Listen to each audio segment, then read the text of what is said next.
Have you ever wondered what makes Costco such an enigma in the retail landscape?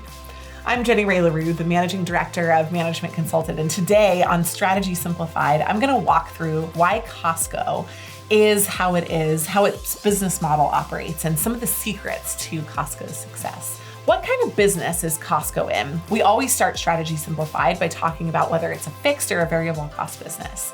Second, when they're measuring to those metrics, what key metrics do they use to define their success?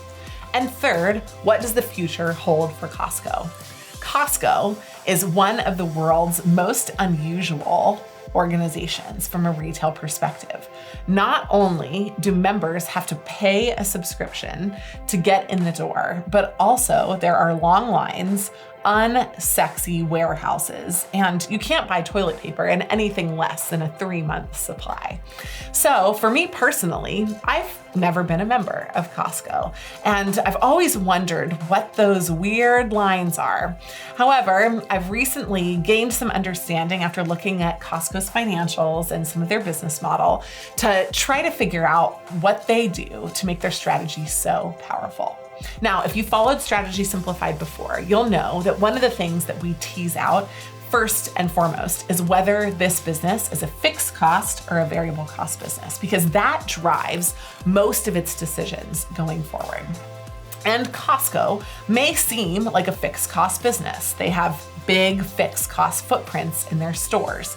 They hold inventory. They have fixed cost staffing. They have staff members that are generally there, and it doesn't really seem like they flex them too much, positively or negatively. They've got overhead, they've got mailers, they've got marketing. And so Costco does seem to be a pretty fixed cost-based business. But if you've followed us for any length of time, you'll recognize that most retail stores are actually variable cost business, just with one big fixed cost line item, either their mortgage or their rent. And Costco is absolutely the same.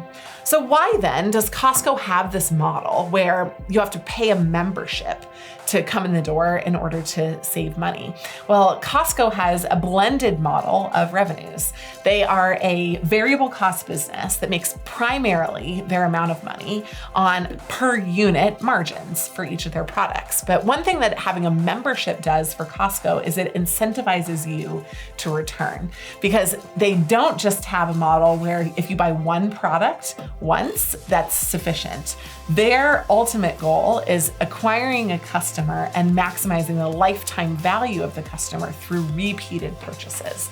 And one way to ensure that you do that is to make sure that you're paying for the privilege of going in. So you're activated, psychologically reminded to use the service to buy more of your goods and more of your services through Costco.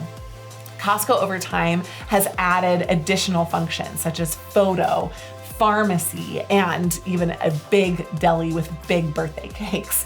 Everything is big at Costco. So in general, Costco, when they think about the development of their stores, they manage to two main things. One is the repeat value of a customer, their lifetime value. And they really work on making sure that each customer is increasing their purchases and increasing the volume of visits that they make to the store so that their maximum revenue per customer adopts to a good bottom line. That helps them leverage what they do have in fixed costs most effectively.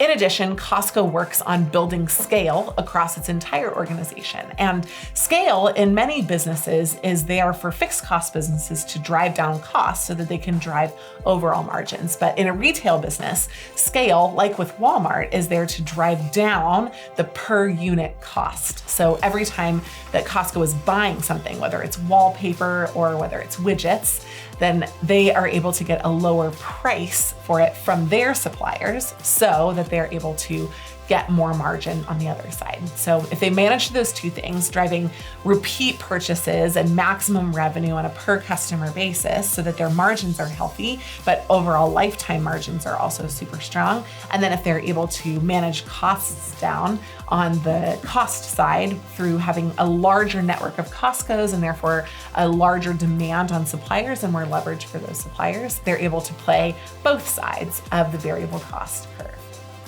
Overall, Costco does think about how to manage other things like their staffing costs and their overheads, but ultimately this margin business is the big one that they're in. Pay attention to how Costco is facing certain crises around the world. Pay attention to their store opening announcements or the limited store openings that they have, and pay attention to some of the metrics that they use to build their business. We hope that you've enjoyed this readout in Strategy Simplified on what makes Costco Costco. Please join us for more Strategy Simplified podcasts and videos, both on your favorite podcast platform and here on YouTube.